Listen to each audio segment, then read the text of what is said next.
And so I want to give you the hot seat. Feel free to give me as much details you want, and I'm here to just listen and fire away.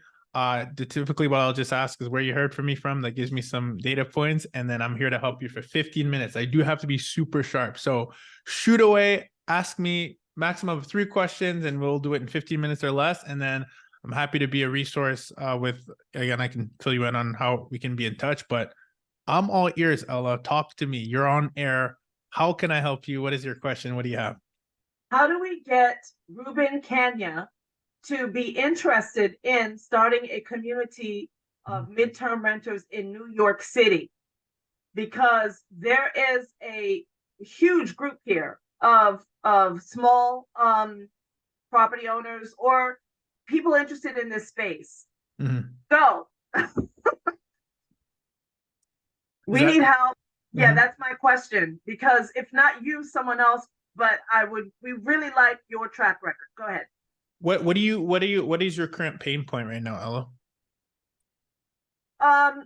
Recession-proof rent leases, B2B recession-proof leases. I'm not sure if that answers the question, but the pain point is recession-proof. Obviously, New York City was the epicenter for COVID, and everyone felt that deeply.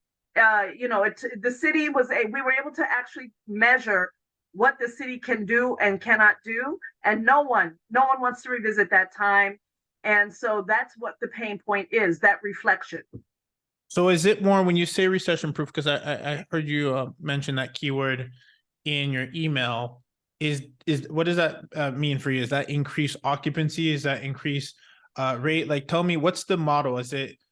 Are you looking for midterm? Are you operating currently in short term? I'm trying to close the gap. What's the current situation and where are you trying to get to?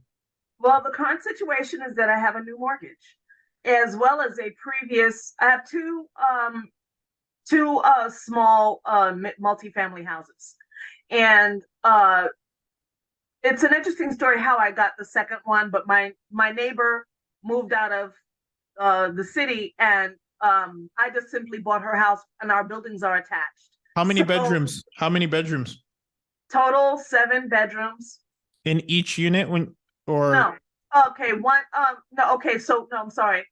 One building has 7 and the other building has 6 bedrooms. Okay, so when you say building, what is that mix? So if I'm gonna rent that out, am I getting a 2-bedroom and a 1-bathroom? What's the unit mix? So the unit mix is one is a 4-bedroom, 1-bath. Another one is a 3-bedroom, 1-bath. Then there's an extra bedroom in the finished basement. So that's one building.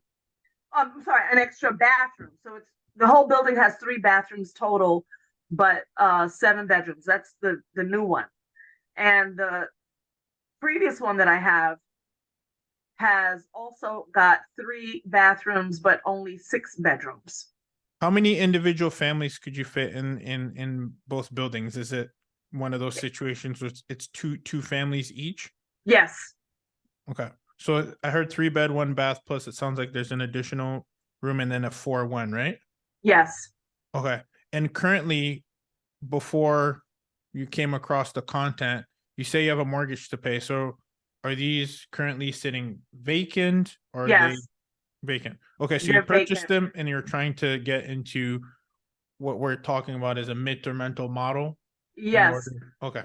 Yeah. And no, one building is paid for already, and the other one has a newer mortgage. And the purpose of it is to do a buy and hold.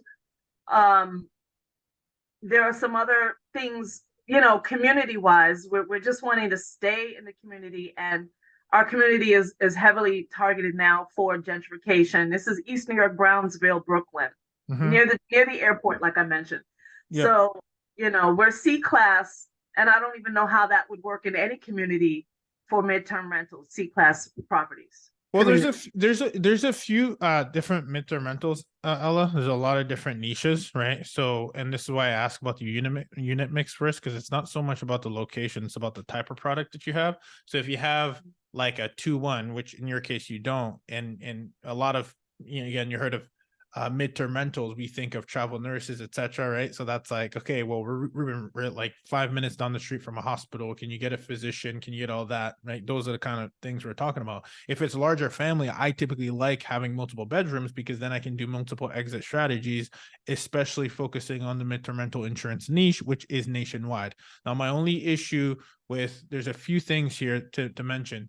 With your area, you got to keep in mind, I love having an exit strategy. Exit strategy meaning, okay, what happens if I don't get a midterm rental insurance contract, right? Like, am I sitting vacant? No. So I always like to pick a market where I'm allowed, or regulations are still for me being able to do a short-term rental operation. Now, if you say you're close to the airport, for me, there's opportunities there. I know there's someone in my mastermind group who has a lady who is right close to the airport. She gets tons of traffic, right? But to me, I like the idea of running a hybrid model. Now, knowing New York, you might be facing some regulations. So I'm not sure, how familiar are you with the regulations of operating a short-term rental currently in New York? Is that 100% banned? Because again, I don't know the market across the nation. I know my market. What's going on in Brownsville?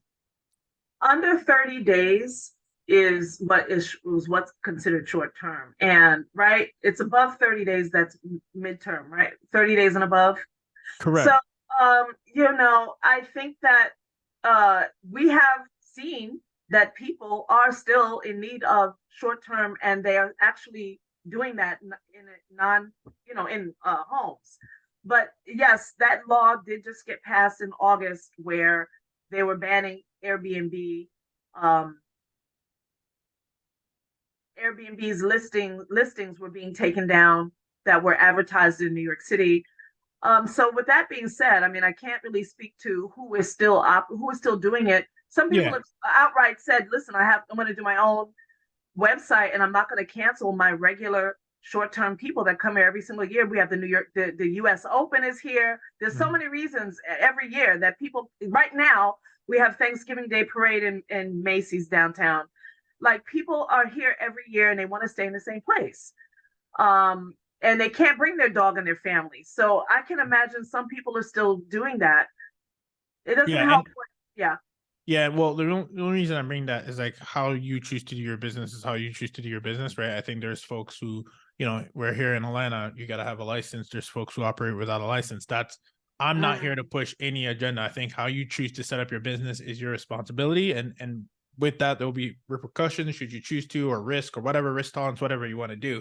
I just want to speak on what I know. And so what I would factor in is that, right? Like, yeah. okay, if I don't have a midterm rental, because we specialize in midterm rental insurance companies, so that you got to be in the right databases. ALE Solutions, for example, is one. THD, CRS, temporary housing. I mean, there's tons out there. You can do a Google search and find tons.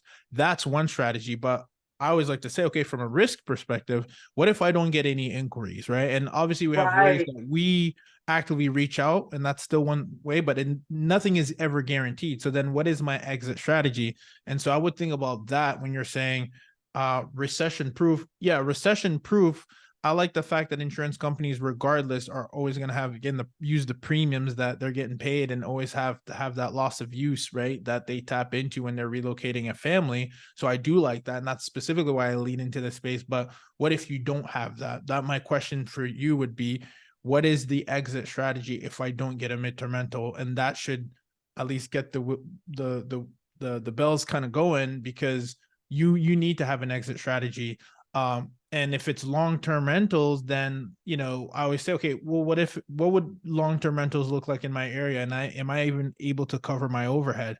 Is it worth it for me to even furnish the property? With all that said, because we know that furnished properties, actually, you're able to charge more of a premium because you're basically giving a turnkey option. So I guess those right now are some of the things I would consider. Let me ask you a question, Ella. Is currently, are those properties, or the one side of that building, is it furnished or is it completely vacant?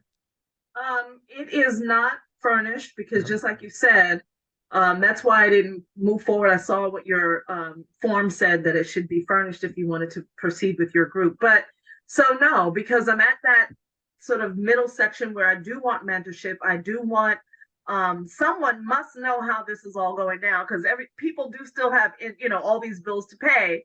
So, and I don't want to, I'm just trying to figure it out. I don't have the knowledge. I'm reaching out for the knowledge. And vacancy can happen whether you're doing a midterm, long-term rental. But I think that the money that you're making with the insurance companies is helpful when you do have those vacancies. So that would be something I would plug in. Yeah. Yeah, I would consider doing that. I think everybody has that option. And I think, as you may know, recently the insurance companies, or more or less, it's not so much recently, they've always actually appreciated having empty accommodations. So Okay. yeah, vacant, completely vacant, because Oh, they want to use their vendors. So anytime it's 2 months plus, they actually would rather it be empty because they have vendors oh, that can bring in the furniture. Yeah. So I didn't know. oh yeah. Okay. So it's actually in your best interest. What I would do is, have you heard of alesolutions.com?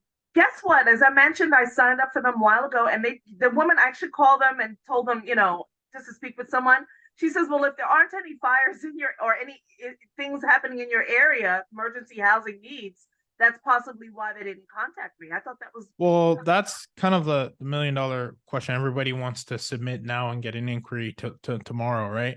And it doesn't always work like that, right? Because it is based on supply and demand, etc. But you still want to give yourself the chance, right? So I would give myself the chance as much as possible. And Furnished Finder, Airbnb 30 days out, right? Have that listing. So it's, again, if Airbnb is banned, that's a whole nother conversation where, okay, that I think eliminates this one of is the the options. just a short term version. That's a very good question. If someone books 45 days, I don't see why they should be canceled for Airbnb. Yeah, I would highly recommend Yeah, getting very close to what that yeah, ban is. yeah, Is yeah, it yeah. a short-term rental ban, or is it completely Airbnb and you can't leverage the platform? I'm not 100% sure, just because that's not my market.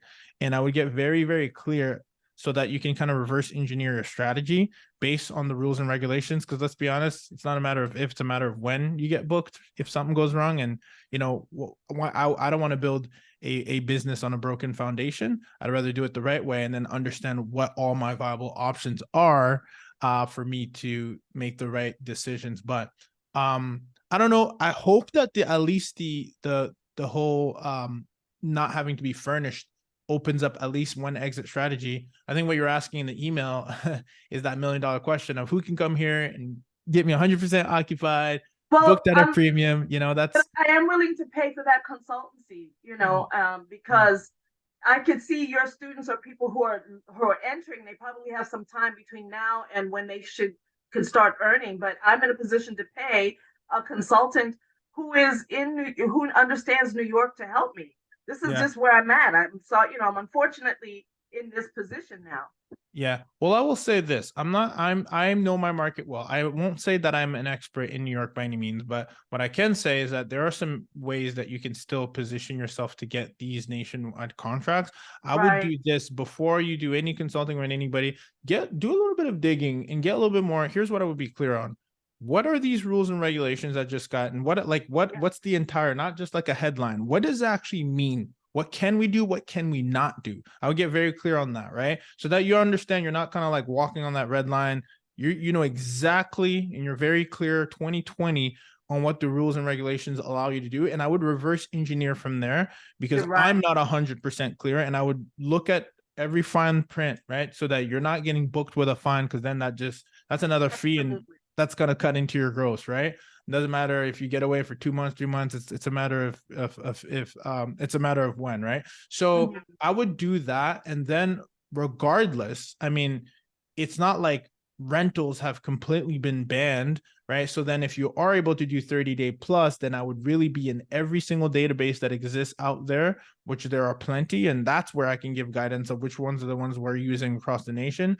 But then being knowing your numbers too, right? Like if your mortgage is 3,000 or 4,000, what is long-term rental rent? What is the average rent around my area? What does AirDNA say? Again, with all things considered, just understanding what does Furnished Finder say, understanding what the marketplace is actually going for, so that you know that, okay, if I do long-term rentals, I'm actually at a loss. If I do 30-day stays, I'm actually these are my margins, and I know that I can or cannot do short-term rentals. Therefore, my next move is the following. I would try to play chess, not checkers, not like the Right. next move, but be ahead of it, reverse Oh, of engineer course. from the law perspective. So that I think Absolutely. that'll give you a little bit more clarity as to what's next before Yeah. you even book a consult with me, because I don't want to give you any watered down. I want you to actually have a strong foundation, and then I can Right. tell you what the strategy is that works across the nation. But Right. focus on your local market, get clear on that, and then if you will, you know where to find me. Thank you Did you get so some much. value today? I got some wonderful value. I just love. Where are you Amazing. from? I hear an accent. Oh my gosh. So I'm first generation Congolese.